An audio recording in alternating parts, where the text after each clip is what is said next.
My name is Ken Cash, and I'd like to welcome you to this show. And this evening, I'd like to discuss with my two distinguished guests a problem that many former inmates are experiencing when they apply for jobs after their release and apply for housing and anything else that goes along those lines. With us tonight, we have Ms. Marilyn Lowry and Ms. Doris Williams. And I'd like to begin with Marilyn. Could you tell us about how long you've been back on the streets? I've been out of prison for 6 years, but I did 22 years in prison. I went to prison in 1982 for murder and a robbery. But when I was released from prison, I went to community college and got my liberal arts degree and graduated, and now I'm at CSU, getting ready to graduate with a criminal law degree. Excellent. Thank you. And Doris, you've been out how long? I came home February 4th of 2000. Graduated from Tri-C in 08. Mm-hmm. Okay, and decided to go on to CSU for my bachelor's in social work. I've been on both sides of the fence, and I'm not ever going back. So if I can help anyone in any aspects as far as the prison scene, the prison life, I'm welcome to, I'm available. Right, and I know that you do lecture to groups at Yes. times. And I think one of the flyers that we worked on, I remember there was a saying, if I can remember it, it's easy to get into prison, but it's hard to get out. Yes, it is. know? Very easy to get in prison and very That's hard so to get true. out.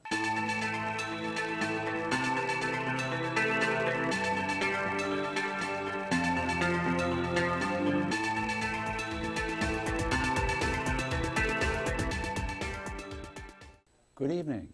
I'd like to welcome you to another episode of WestViews, being broadcast from television studios at Cuyahoga Community College in Cleveland, Ohio. You may wonder why or who I am dressed as, the Wizard of Oz himself.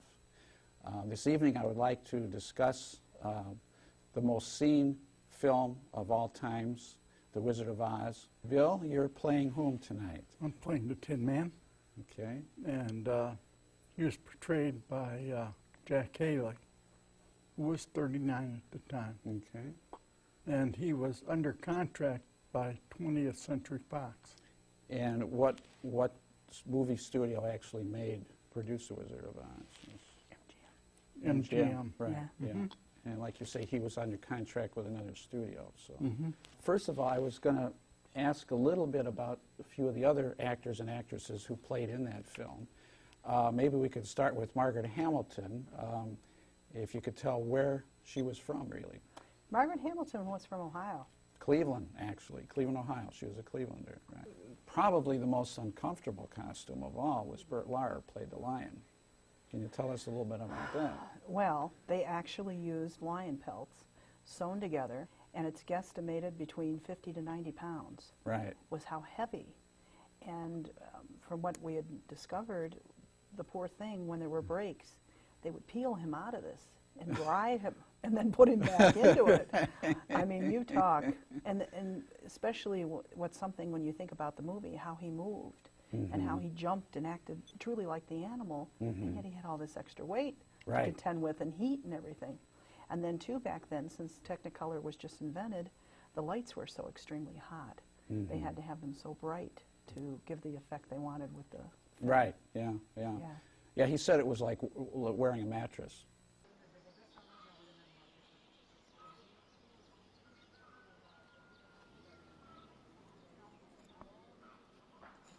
عظیم اما وقت آمدی بشی به از درسم راحت کرد اینا به عقد میده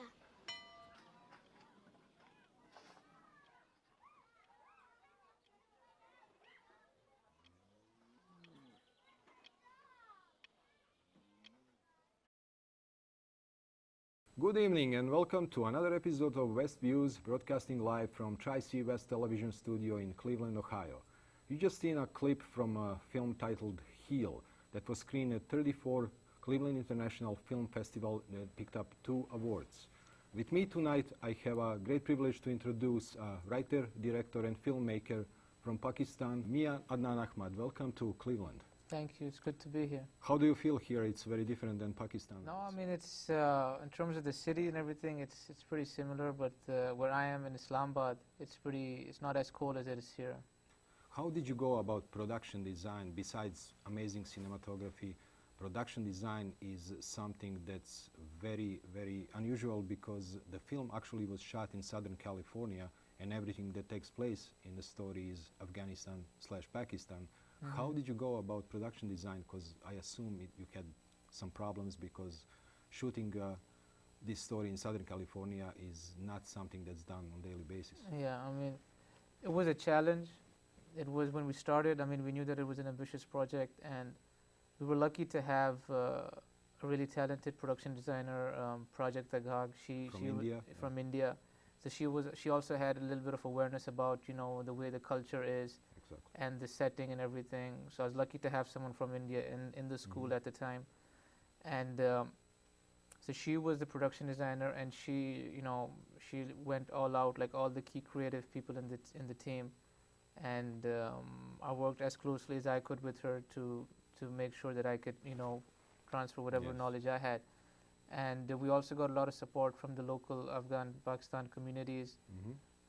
We got some donations in terms of wardrobe and everything, because at the end of the day, the only thing that would make the film look authentic would be the actors and also the set dressing and everything. Exactly, and it works very well. It's very realistic, and everybody who watches this film thinks it's actually shot on location in Afghanistan or Pakistan.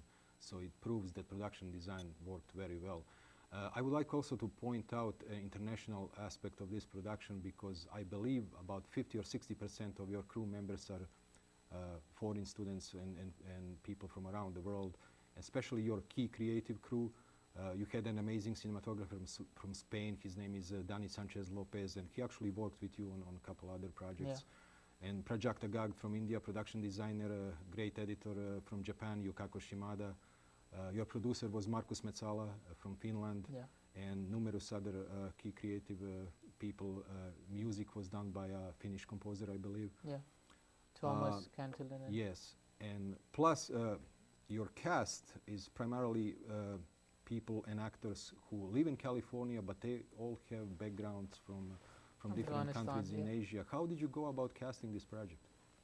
Well, that was one of the toughest things in pre-production, other than getting the script completed, was to get the cast, because in our case, we needed kids who could speak the language, and obviously we couldn't shoot the film back home.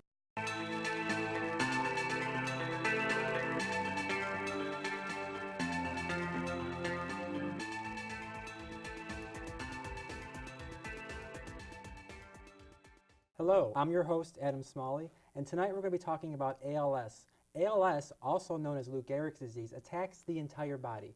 Tonight we're going to find out what is being done to combat ALS and what we can do to help. Our guests today are Dr. Eric Piero, Director of the Center for the ALS and Related Disorders at the Cleveland Clinic, and Brad Sussman, Executive Director of the Northern Ohio chapter of the ALS Association.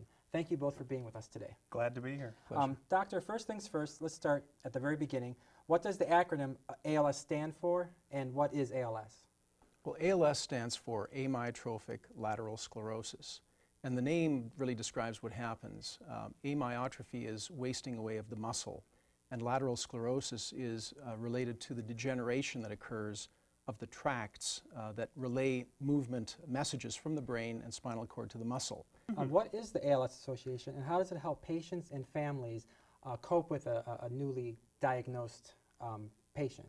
Well, as Dr. Piora just told you what the disease is about, and you can imagine with a patient, it's a pretty devastating diagnosis to get. Right. A lot of times it takes them a long time to get the diagnosis of ALS, because, Eric, correct me if I'm wrong, ALS is kind of a disease of last diagnosis. You rule out everything else, and then you say, yes, unfortunately it is ALS.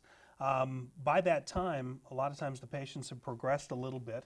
We can help patients with, number one, information. Just how to help them navigate through the Social Security system. Thank you, and have a good night. And hopefully see you again next week. And remember, there's no place like home. There's no place like home.